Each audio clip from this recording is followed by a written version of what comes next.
क्यों सेठ? क्या मनवा रहा था? ये ले अपने चावल। अरे लच्छू बहन, कब आ रहे छेनू भैया जेल से? ओए, कौन की बजाय मुक्का मार के मुंह लाल कर दूंगी अगर छेनू को भाई कहा। मुझे बहन कहता है तो वो तेरा जीजा है, जीजा। वो तो बोलूंगा ही शादी के बाद। अरे शादी भी हो जाएगी सिर्फ 6 महीने जेल से वापस आने में। लच्छू बहन, कैसी तबीयत है तुम्हारी माँ की? क्यों, क्या हुआ माँ को? तुम्हें पता नहीं, उनकी तबीयत काफी बिगड़ गई थी। मम्मी चाचा अस्पताल लेकर गए हैं। क्या? तूने पहले क्यों नहीं कहा? अरे वाह वाह वाह वाह, देखा, इसे कहते हैं माँ की मोहब्बत। और एक तू है, जरा भी माँ का ख्याल नहीं। माँ का ख्याल ना होता तो तुम्हारी बेहुदा बातें क्यों सुनती? माँ, माँ, माँ, कैसी है मेरी माँ डॉक्टर? इनका मर्ज काफी खतरनाक है। खतरनाक? कुछ भी करो, मेरी माँ को बचा लो। इसके सिवा अपना कोई पद नहीं। एक ही रास्ता है, ऑपरेशन। ऑपरेशन? हाँ, बीमारी ऐसी है कि ऑपरेशन होना बहुत जरूरी है, वरना इनकी जान भी जा सकती है। कितना रुपया लगेगा? कम से कम 2000। 2000? इस घर में बंटी की जान की कीमत के लिए पैसा ही पैसा है लड़की, जितना चाव ले सकती हो। आप ऑपरेशन की तैयारी कीजिए डॉक्टर साहब।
गरीब लोग भलाई की कीमत नहीं लिया करते,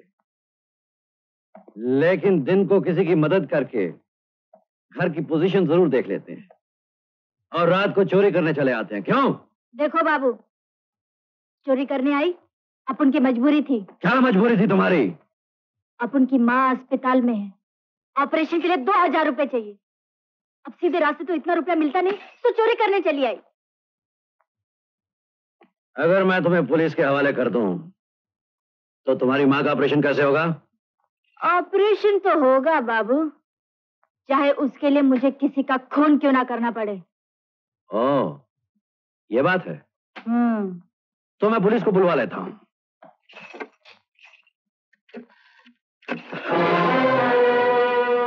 बुरी बात है लड़की, चोरियों की जगह चाकू अच्छा नहीं लगता।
बाबू,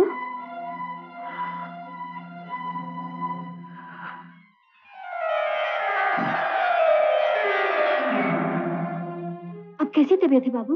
ओह,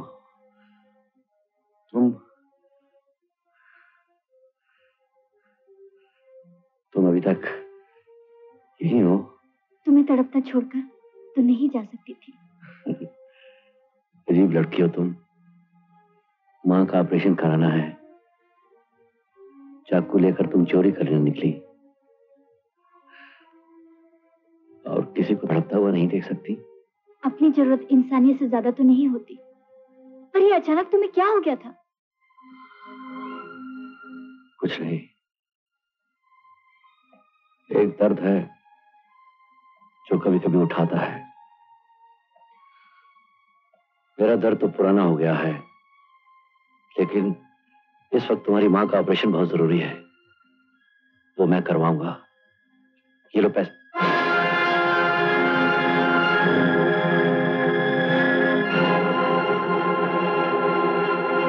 ये तस्वीर?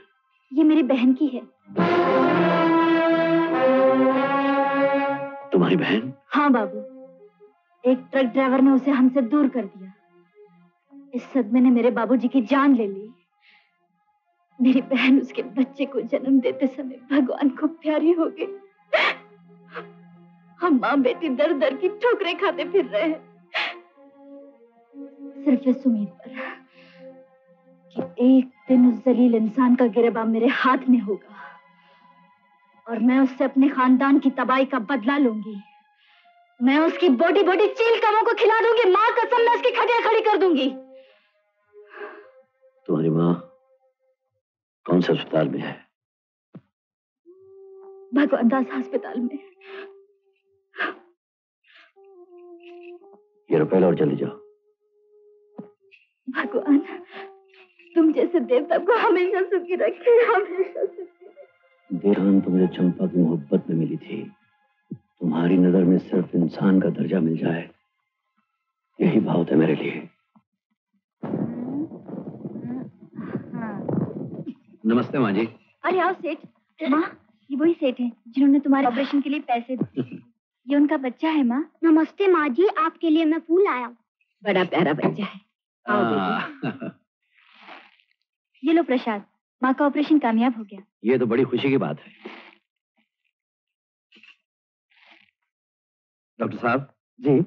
माँ जी कब तक अच्छी हो जाएंगी? कल तक तो आप इन्हें यहाँ से ले जा सकते हैं, लेकिन इनकी सेहत इस बात पर ज्यादा डिपेंड करती है कि इन्हें वहाँ पर किस तरह का माहौल और आबो हवा मिलती है। समझ गया डॉक्टर साहब, अब माँ जी हमारे साथ ही रहेंगी। सेठ, अपन गरीब के लिए इतना ही काफी है कि माँ का ऑपरेशन हो गया। ज्यादा एहसान। मैं कोई एहसान नहीं कर रहा लच्छो, मैं तो अपना फर्ज पूरा कर रहा हूँ। अच्छा माँ जी, मैं चलता हूँ। माँ जी को नमस्ते करो। नमस्ते माँ जी। लच्छू कितना अच्छा लड़का है, इसे देखकर तो अपना छगन याद आ गया।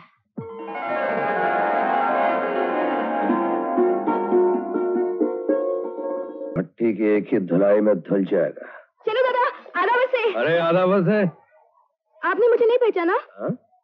मैं जीनत हूँ, जीनत, खैरुन बुआ की बेटी। ओह, खैरन बुआ की बेटी जीनत। अरे बाप रे, 5 साल में कितना फर्क पड़ गया। 5 साल पहले इतनी छोटी थी नहीं। अच्छा ये पता जीनत, सब ठीक ठाक चल रहा है ना? बस चल ही रहा है, बढ़िया घटिया तो तकदीर के साथ लगा ही रहता है। अरे वाह, लड़की का कद के साथ साथ दिमाग भी कितना बड़ा हो गया नहीं? अच्छा, अम्मा को मेरा सलाम बोलना और बोलना बाद में हम घर पे जरूर मिलने आएंगे।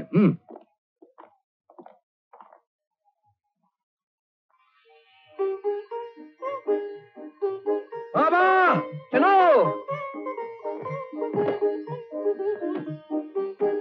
चलो। बाबा वो आ गया बेटा। अरे बाबा,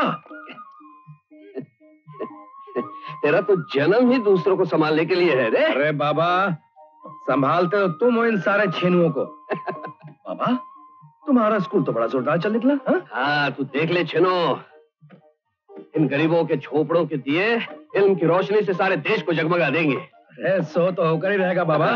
आप जैसे लोग ही तो हम जैसे जाहिलों को सीधे रास्ते पे लाते हैं। और हम बाबा, लच्छो कहाँ है? उसके घर गया तो देखा ताला लगा हुआ था। उसकी माँ को देखने में अस्पताल गया था, पता चला वो अपनी माँ को लेकर कहीं और चली गई है। कहीं और चली गई? कहाँ? अभी छेनू होता तो कांधे पे उठाकर सारे मोहल्ले में घुमाता।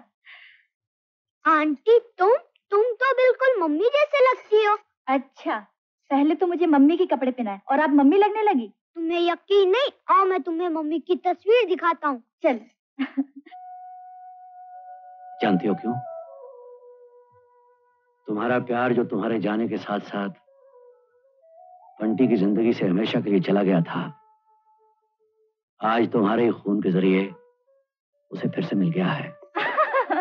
मैं गिर जाऊंगी। मम्मी की फोटो देखोगी ना तो हैरान हो जाओगी। हाँ।